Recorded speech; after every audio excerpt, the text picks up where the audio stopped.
Omusajja yatta abawala abana muyina maaso awo ng'ate annyonnyola Rema Namakula bannanga ali lubuto neera olulala Shiba Kalungi ne Spice Diana luno ddo olutalo simanyi gye bigenda kuggweera bannange ogenda kubanga obifuna maaso awo Fifi da Queen naye talubuzeemu wuno omukazi afumise bbaawe ekiso gw'ayinamu abaana babiri n'afiirawo nabyo ogenda kubanga obifuna maaso awo Angela Sama bambi naye maama we afudde Bruno K naye ekyetaagisa nga mwerabiddeko maaso awo Sheila Shumba Fiki Famai Kagune official bannange nabo mbayina maaso awo mugamba mutya mwasibye mutya abantu bange kansubire muri bulungi ba mikwano ng'enkola yaffe mbasaba video eno mugimpere like era nensaba gwe wenna atanaba kusubscribinga wano ku Suvia News Extra nti mukwano subscribinga era onyigene mu notification bell lemesibwanga byonna byemba nteekayo wano ku Suvia News Extra nanyongera okusabira mwe mwenna abalwadde abakosefu tisaba ekisa kya mukama ate kibatuukeko ba mikwano musobole okuddamu okufuna obulamu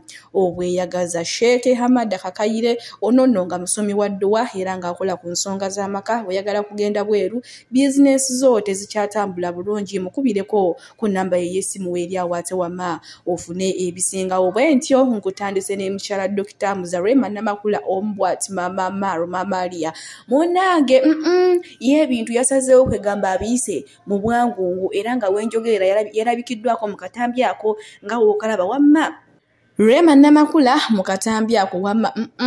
alagira ddala nti ayina olubuto wadde yabadde ayambadde mushanana nina ye olaba olubuto ddo olubadde luyiseeyo nga woolaba obajjaji batandise ddambo nawe olimba Rema aliyo omuzizaako mangu akyali mwana muto bannange nnyongero bajjukiza niye bagamye nti aliya mwana muto oli si mwana muto ebigambo ebimuvaamu wamma ate Rema oli mutuufu omuzeeko ye kye kitaliiwo sente zitaliiwo nti agenda balema kulabirira gwe bazzaako bannange bantu bange ate mutuleke bo bajjaji bakuno tebaliwo kutula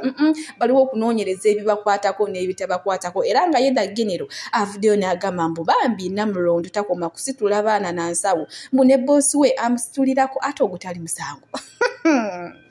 wabula bannaye bo kasita kibanga kye kibawa essanyu ate lwaki babeera nga tebakikola ne bannange bajjaji bakuno kiki ennyo lwaki mulingiriza ebintu bye mutaasobole bwe nkuzaako eno kati ate bubuno ba mikwano obubbi obupya obwazze ku babbi b'amapiki luli baali basobola okuwondera abantu babiri oba basatu ne bakukuba ne bakuggyako piki naye kati ate buno obubbi bo bwe baayize ate luli baali batera zibba kiro naye kati babba misana ng'ensi yonna era nga beekuŋŋaanya ekibinja ky'ababbi ne bakugoberera gwe baagala okuggyako piki nga woolaba awugama ne bakuba ne bakuleka bubi nnyonnyo so kyokka n'omuntu eyali badde akuyamba agamba awo babooda bali mu muzannyo gwabwe kuba mubeera muli baagi naye nga bo bakukuba paka kukutta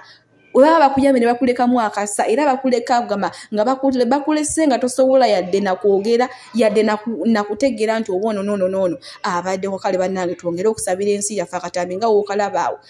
ekyo ekibinya kyonna kyolaba obeggala eyo yonna gyolaba babbi bazze kubba piki egyo mu misana ng'ensi yonna eraba kamera yabakutte munnaye nga woolabaawo naye katusaba ate poliisi ya Uganda esitukire mu bwenkuzaako eno nodde olutalo olusituuse simanyi ba mikwano wa gye bigenda kuggwa wakati wa Spice Diana kw'otadde ne Shiba Kalungi era nga bo bajjaaji ekiri mu comment section bagamba kimu ffe twagala bato tetwetaaga kirala wabula twagala kintu kimu kyokka bato munnange Shiba Kalungi yagenda n'ayimba akayimba awo n'eyanga mulo ng'akayimba akagamba nze sipimika simanya tebangeza ku birungo just one word sipimika naye nga nnene wegamba olisinga kugamba oginnyonnyole eyinza okulemerwa munnange ate mulowooza Spice Diana naye taddiza omuliro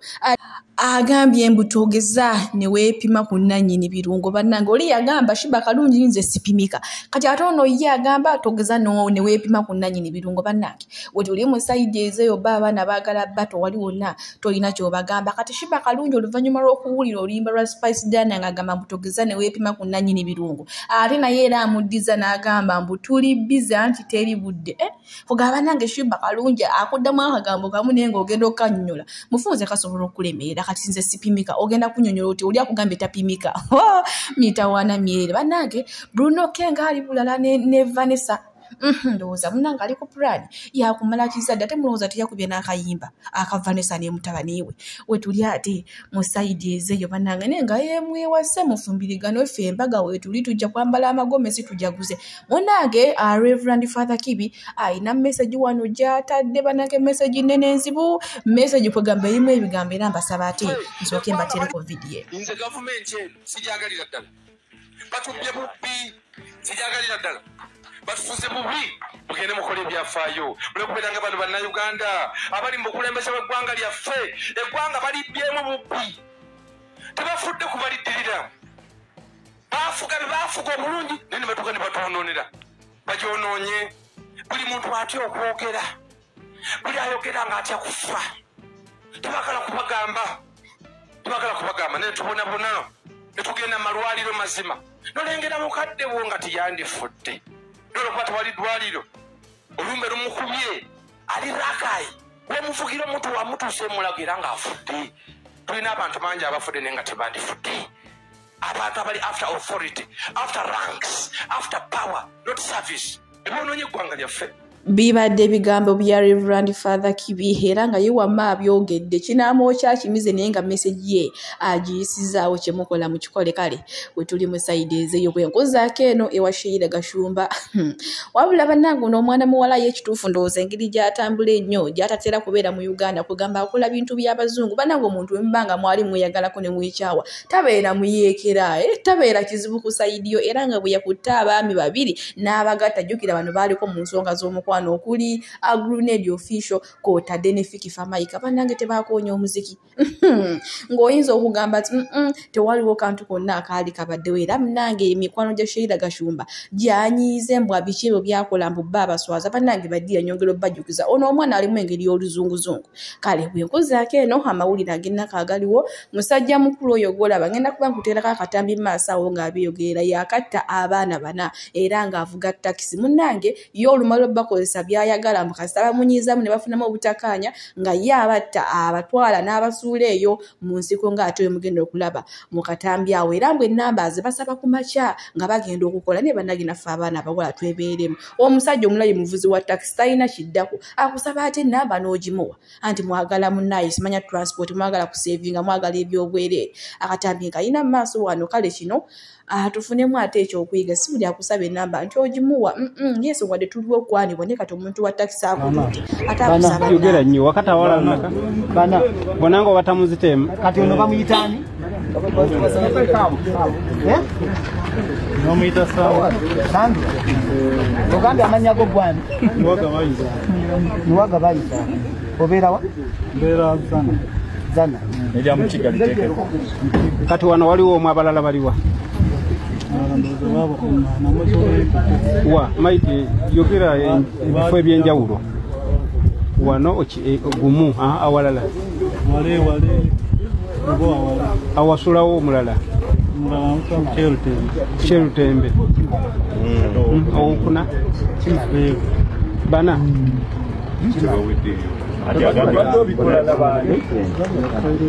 mubadde bameka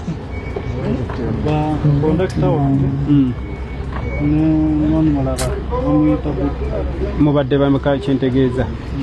bana mumufumita bufumisi mutuga mutuge mutamutya alina abakondakita bangi atubulira bingi takisi bani Ivani negudo yagani kono yali girlfriend we namuzuulako omusajja awo nno bantu bange ate we tutuuse obutemu bo buli lukya bweyongera bweyongezi nota abaana b'abandi bana amazima nga naawe oli musajja era ozaala ng'olina n'abaakuzaala kale bannange twongere okusabira ensi yaffe bwenkuzaako eno ewa Angela Sama tiktoka ono nno munnange bambi naye olunaku olwejja ate bw'atyo yafiiriddwako maama we kale katusabe omukama omwoyo gwe agulamuze ekisa era amusonyiwe na byonna bambi ebyamuswako kanyabo katu kayogedde nti abadde yabazaala abaana babiri era nga ye muwala kati waliyo ne muganda we omulenzi era nga basigadde babiri bwe patwa bwa Namunigina bambi katusabe omukama abagumye kubanga yawa ate era yajjawo bwenko oyo nno omukyala gw'olaba bw'ati ate munnange bwe yasse ku bbaawe taata w'abaana be kuba abadde amuyinamu abaana babiri n'amufumita ekiso ate okutuusa we yamugye mu bulamu bw'ensi eno yo omukyala ensonga gyawe agamba nti omwami we babadde babeera abadde asingawo mbu ye omwami ng'ayagala kugula bwala kyokka ate nga ayagala kuwasa n'omukazi omulala nti ate omwami ennaku zino abadde ali ku bunkenke nnyo ng'alaga nga waliwo abantu abamunoonya ndowooza abaagala okumukolako oba ebintu ebitategeereka kati yo omukazi n'asalawo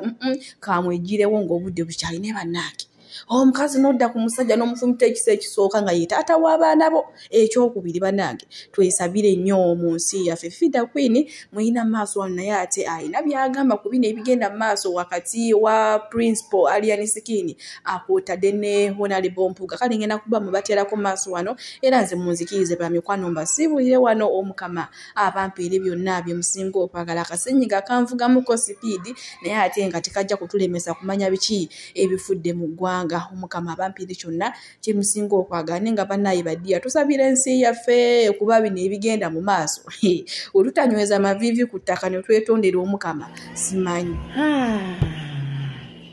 Hi guys, mugamba muti amanya gange Fida Queen mukyala nsubuka wano ebigambo byange bengenda okwogera biyinza kutegeerebwa abantu abatonotono mostly abantu abali makiwa in politics. Be opposition leaders mukulembeze waffe Kyagulanyi n'abakulembeze bonna Mathias Mpuuga Oweekitiibwa Ssebo Abedi Bwanika Joel Ssenyonyi n'ababitiibwa abalala wamu ne bafoot soldiers kati mbadde njagala bafoot soldiers mutalo musooke mu lufulume abakulu bano abatukulira bagende ku National Unity Platform kubanga ye micho ground yaabwe bayingire mu kisengo kimu beesibiremu beevume beerangire buli omu agambe munne ekimuluma beemale eggoga buli muntu ayogere kyabula ekimuli ku mutima ebigambo buli omu abiyisinganye bayombe baleekaane beeboggolere bamalirize bakkakkane kubanga obusungu bujja kuka buli omu ayogere ekimuli ku mutima bakkakkane bawuliziganye basale buli omu yeetondere munne basale amagezi ku kizibu ekyali ekizibu oba ekizibu ekiriwo then tufokasinge tudde ku main tudde ku mulamwa opposition okulwanagana last year obudde bwe mu myezi gye gimu okuva mu mwezi gwakutaano okudda emabega era waliwo okulwanagana mu opposition so history keeping on repeating itself for over something you can avoid. Nze mbadde nteesa mugende mwewe ebisenge mu Unity Platform omwo mu office muyombagane mwerangire mwena ati muli baluganda muyombagane mwerangire mwevume buli omu agambe munne kyabula kyayagala mugamba obusungu bukakkane mutegeeragane mufulume ruumu eyo oba ekikomere ekyo nga mumanyiwe out nga buli kintu kiresolvingiddwa tuleme kuddamu kulaba ntalo mu bantu tuleme kuddamu kulaba abantu abagenza okukungubaga nga ate mubivuddeko okukungubaga mwekwata amataayi buli omu aweereza munne ebigambo before your subjects mbadde nsaba ekyo tusaba nze nsaba ekyo kikolebwe bekitakwatako temubaleeta bano bakadeyideyi temuleeta musooke mugende nga mmwe abakulu because believe me or not I made a post on social media on Facebook omuntu omunajja n'agamba tunabeera n'ennamba entono naye nga yaddala mutunuulidde n'engamba laba lino neddebe ekkalu oliddebe ekkalu muganda wange bw'obanga mu politics owooza tunabeera n'ennamba entono n'olowooza nti ekigendererwa tunaakituukako mu politics buli kalulu kamatalinga oba omwagala oba tomwagala ekikulu kalulu gwe tunuulira akalulu ke twagala kati bw'ovaayo n'ongamba tunabeera n'entebe enkalu bwe kiba kyekyetaagisa you're stupid obyogera because tosobola okufuga omuluka tosobola okufuga omuluka gwe wammwe kubanga omukulembeze yenna aba akimanyi nti nno buli kalulu kamatalinga nti ate kati abakulembeze bwe beeyuzaayuzaamu n'obuwagizi bweyuzaamu oli ne bwagenda n'abawagizi 10 aba batutte kubanga jjukira mu kalulu n'omuntu omu bwakuba mu kusinza baba bakuwangudde yensonga lwaki tugamba tino every vote counts kati gwe ova eri foot soldier nojja nonyinyonyola tetugenda kubeera n'abali bankwe I want you to go and do research mu gavumenti zonna eza wano n'ez'ebweru w'eggwanga abantu abali enkwe babadde nga muzi gavumenti naye mu politics mubaamu ekigendererwa noga akantunuulira ekinyusi nsooke nziguse kino ekintu kitono nnyo n'okimma obudde so gwe wona ogamba mbu tunaabeera n'abatono unless ng'ekigendererwa si kyantebe naye kiba kyantebe weetaaga obululu so kyobola ngambye bafutu soja bino mubiveemu kuba abamu temubitegeera temutegeera politics gwe mwayingira gwe ngambe mbu nno newobeera n'ennamba emwe matalinga